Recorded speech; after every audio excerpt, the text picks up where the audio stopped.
EOM Business Network. So much for one broadcast. Hello everyone, it's another beautiful day and thank you very much for joining us. You're watching the EOM Business Network, indeed the voice of corporate Nigeria. I am Olorogo Elkanah Mawari. Today on the program, we shall be taking a look at the Nigerian economy from the viewpoint of industry operators. Also on the lineup is Let's Talk, and our focus is on First Central Credit Bureau Limited and Spring Rock Group. On Spot On, we shall bring you a delectable personality, dynamic leader, highly experienced e-payment expert and industry captain, Jacqueline Okafor, who is the Managing Director and Chief Executive Officer of Cyberbyte Software Limited, a premier digital financial and bespoke payment solutions provider in Nigeria, and one of the most distinguished CEOs to look up to in 2024. And on the face-to-face is a visionary, audacious, goal-driven entrepreneurial expert and industry captain, Olufemi Bakare, who is the Group Chief Executive Officer of Fenchurch Group, a frontline energy and infrastructure-focused company in Nigeria, and indeed one of the most distinguished CEOs to look up to in 2024. It's a package you'll love to watch. Sit back as we bring you the details. Season's greetings from EOM Business Network on Silverbird Television. From all of us, this is wishing you a fun-filled Christmas and a blessed, happy. Signed, Olorogo Elkanah Mawari, Executive Chairman and Chief Executive Officer, EOM Communications Limited.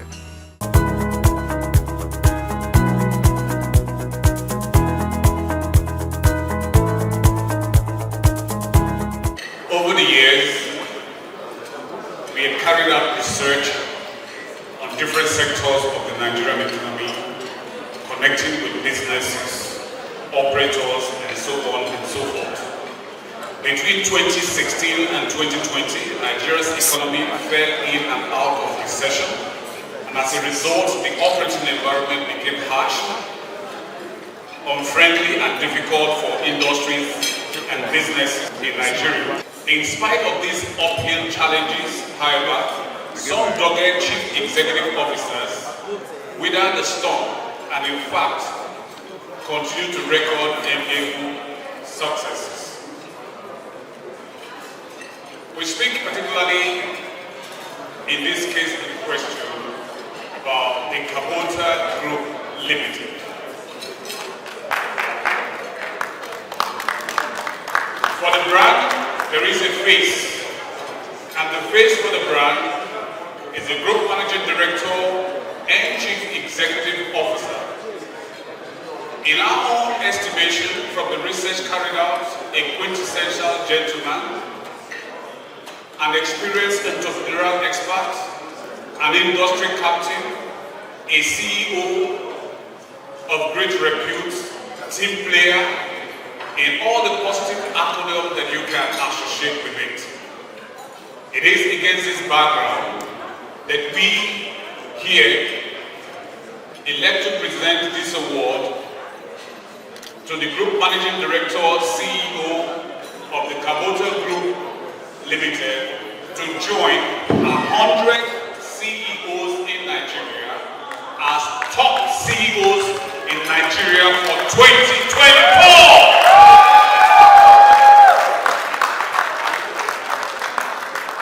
Dr.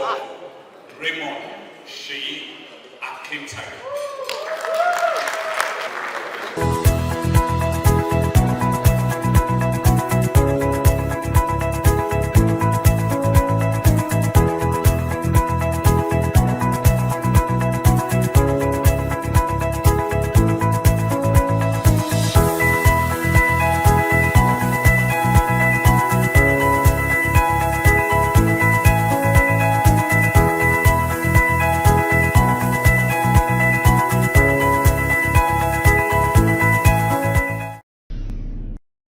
Oladimeji Peters is the Managing Director and Chief Executive Officer of First Central Credit Bureau Limited, the first licensed, truly independent, ISO-certified credit intelligence firm in Nigeria, and indeed one of the most distinguished CEOs to look up to in 2024.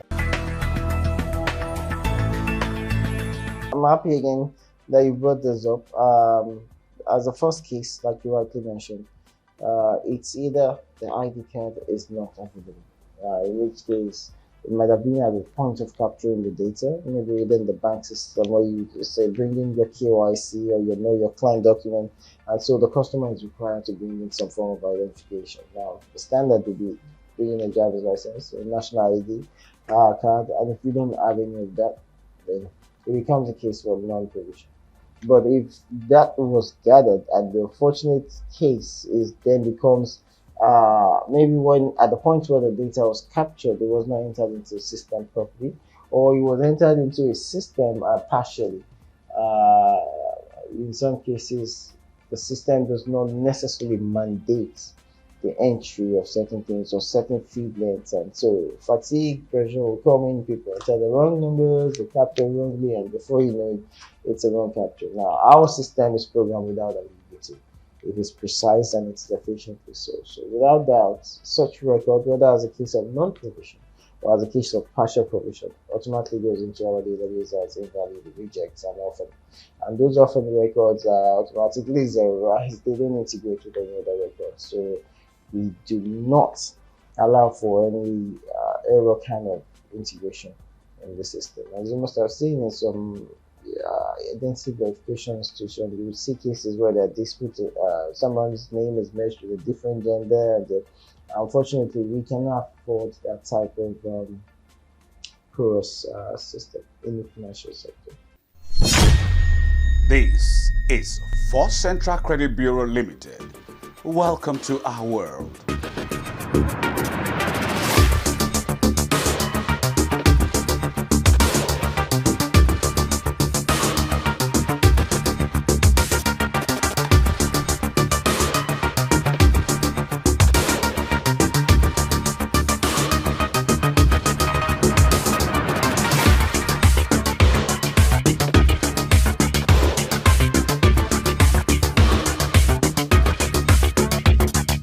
Central Credit Bureau. Call us now. This is Springrock Group. We are a privately held energy company positioned to deliver world-class solutions in the oil and gas and power sectors of the energy domain. Our vision is to be the leading provider of services in the domain that we participate.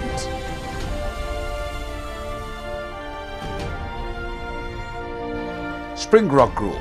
Call us now.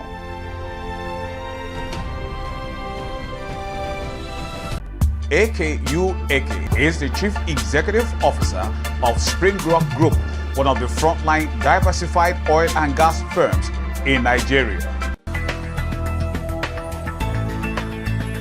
We are looking out for people in the oil and gas space, whether they have a well to drill, or they have production to be managed, or they have a well to be repaired, or they want their systems and processes to be revamped, or they want to develop young talent.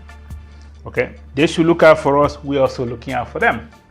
We're also looking for companies who need software platforms, whether it's for human resources management, whether it's for time management, and so on and so forth. We've developed software platforms in that domain.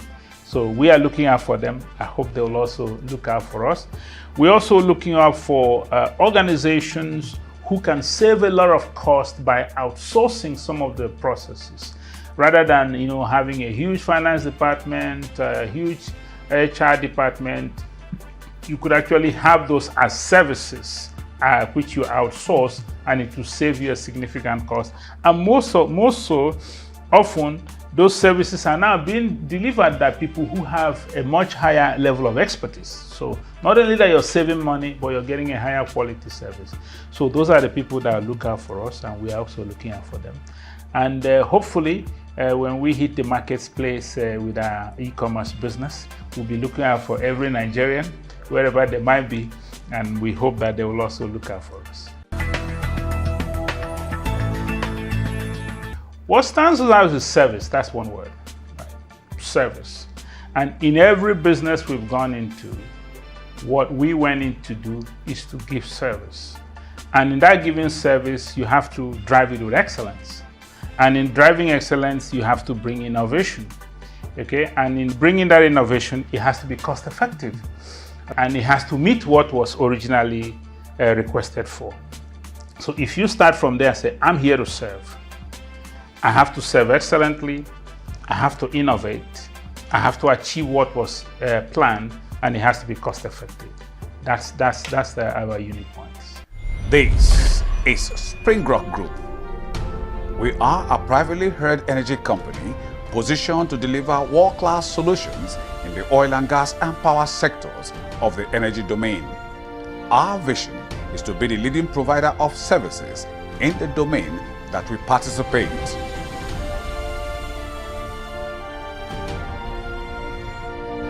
Spring Rock Group, call us now.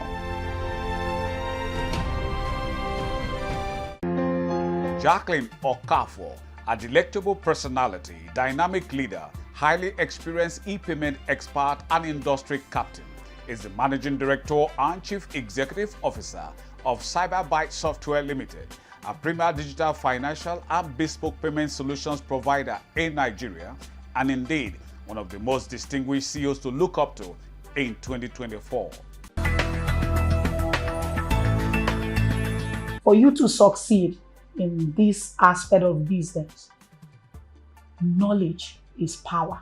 Number one, you need to understand the business, the product, the integrity of the business. A lot of research, you need to build strong relationship in the cost, of acquiring the knowledge. And in the cost of it, a lot of research. You need to do industry espionage. What is this person doing? What can you do that you will do, better? You need to get the buy-in, of the people you're dealing with. Experience, I would say it's very vital. This year will be 24 years I've been in the fintech industry. Started my career with the first fintech company called Value Card as a telephonist, funny enough.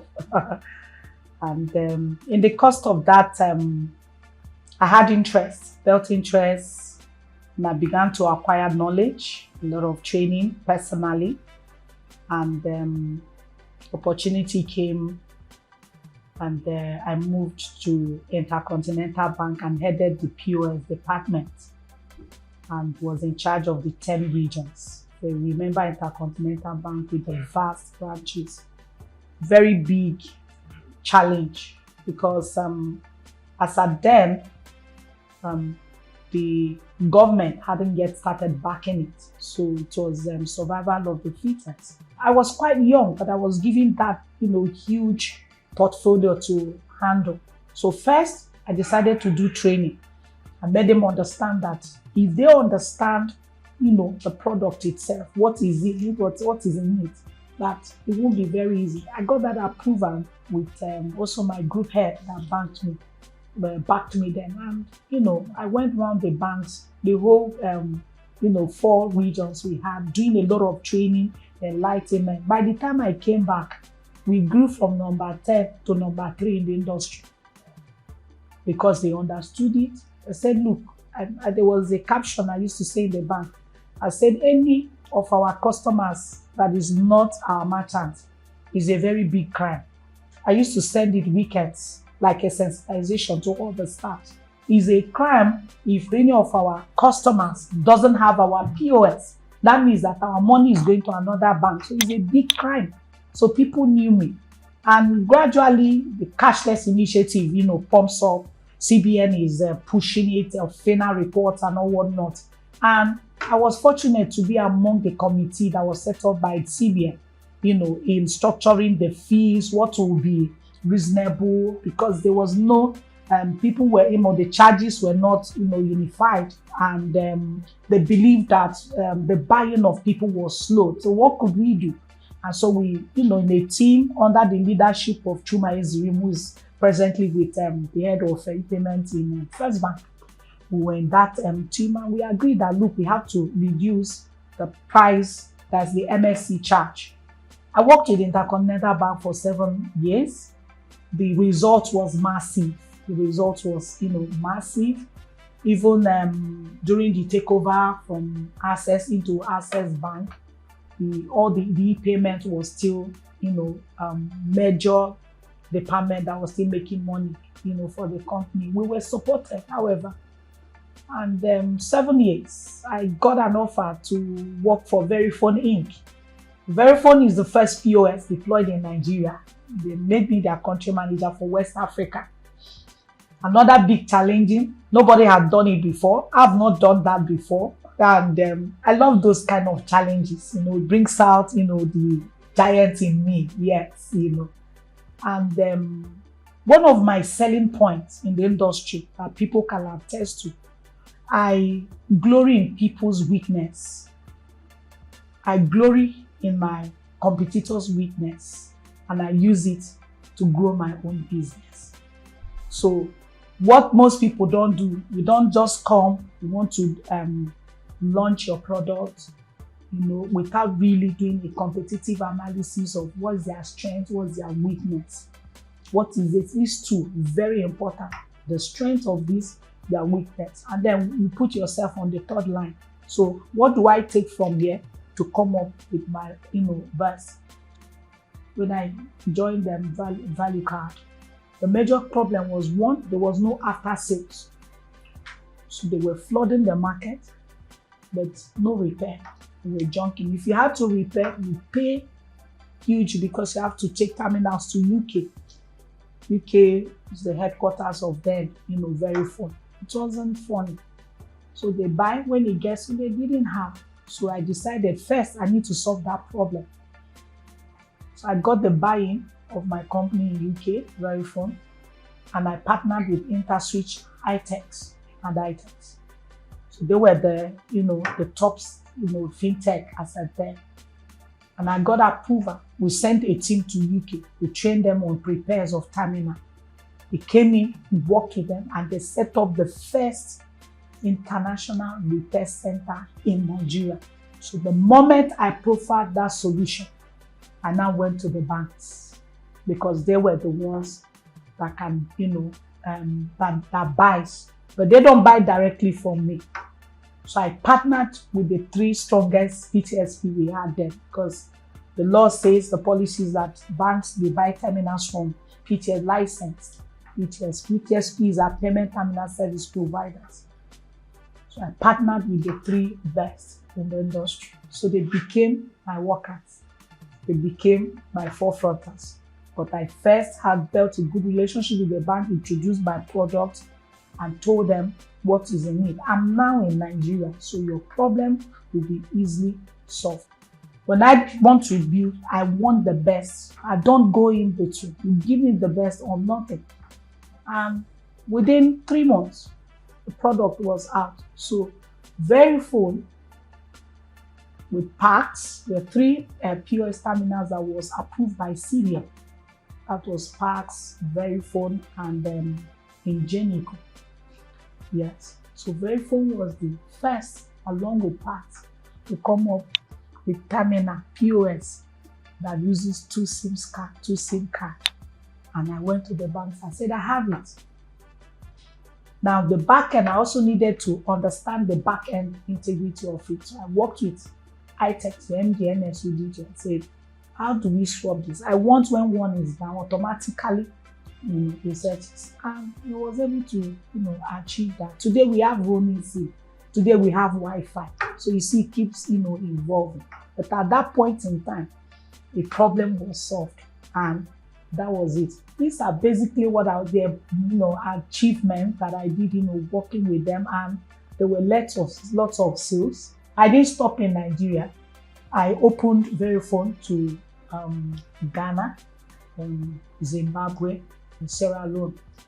And I had in all these places 100%, Ghana 80% market share, Zimbabwe 100%, Nigeria had 60% market share for the 7 years that I worked until it became like a model. I'm not going to end, selling hardware.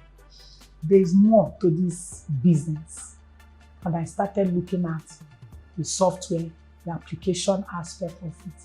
So I joined Express Payments as their Chief Growth Officer, a new company, just started. And I was exposed to other aspects of e-payment. It's no longer just POS.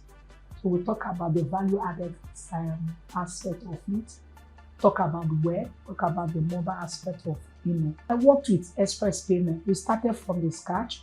I learned about switching, which is another aspect.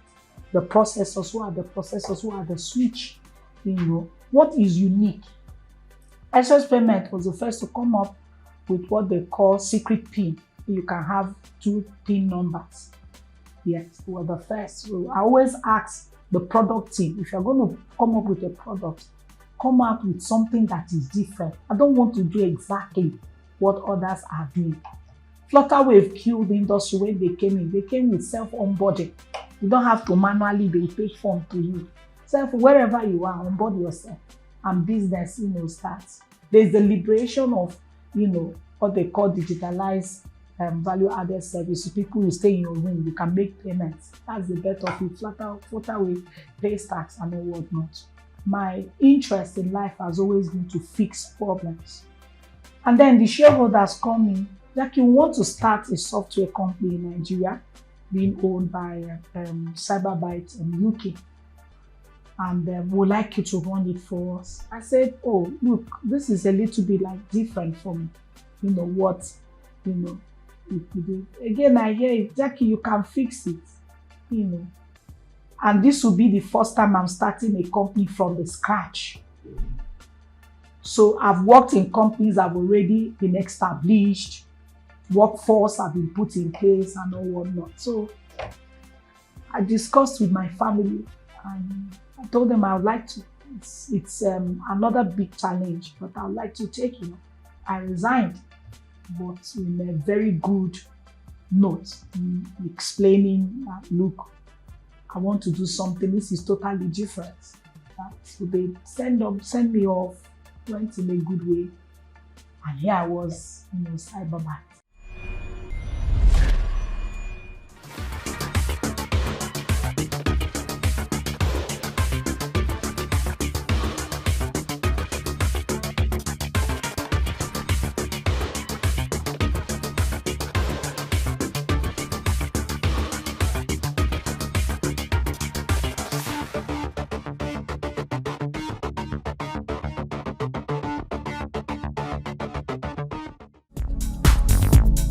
Welcome to Fenchurch Group. Fenchurch Group is an energy and infrastructure focused conglomerate with headquarters in Nigeria and playing an active role in the development narrative of the African continent. Olufemi Bakare, a visionary, audacious, and goal-driven industry captain, is the Group Chief Executive Officer of the group. Fenchurch Group has 3 subsidiaries. There's Fenchurch Power, there's Fenchurch Energy, and then there's Fenchurch Mickelson. That's a joint development company with a UK company called Jackals Mickelson. We started out actually with Fenchurch Energy. And Fenchurch Energy provides and still does consulting services in the oil and gas space. We provide a lot of service to financial institutions. We do a lot of monitoring work for them. We do a lot of installation work for them. We do a lot of analysis for a lot of financial institutions. Now, that then led to us being in the industry and understanding, because a lot of energy projects also have power needs. And then we set up Fenchurch Power in 2007. And Fenchurch Power is primarily focused on providing IPP solutions. In 2007, when we started, it was still PHCN then. Everything was still under the federal government of Nigeria then. And we got some work to build a 215 MVA injection substation under the Ibadan zone in Ilesha. So we did that project and we ran about 60 kilometers of 33 kV lines. It was a very interesting project, but this also coincided with when the privatization was going to happen. So we joined a consortium to acquire Ibadan zone itself, actually. And then as things were going, that process was going, our consortium pulled out because the figures were not gelling together, as it were. But we were still interested in the space. We could see that there's the opportunity in this space. So we then decided that we would form Fenchurch Power. As opposed to just an EPC company, we would actually become developers and owners of generating assets and distribution assets. So we did an 8.5 megawatts IPP for the Delta State government in Asaba. We also decided to construct a 25 kilometers underground distribution network for that project, because it's one thing for you to generate the power, it's another thing for the power to get to where it's required.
most of all the things we provide. So the era of competition. So every household right now has. And this is where we bring down the curtains on today's package of the EOM Business Network. Thank you very much for spending your valued time with us. We hope it was worth your while. But just in case you missed out on any aspect of it, then you can come with us to any of our feedback portals, as you can see on the screen. Our deep gratitude to you, our sponsors, for your continued interest and support. Always remember, with you and us, we are champs. Oh yes, I remain Olorogo Elkanah Mowari. Please, let's do this again, same time, same channel next week. We'll see you then.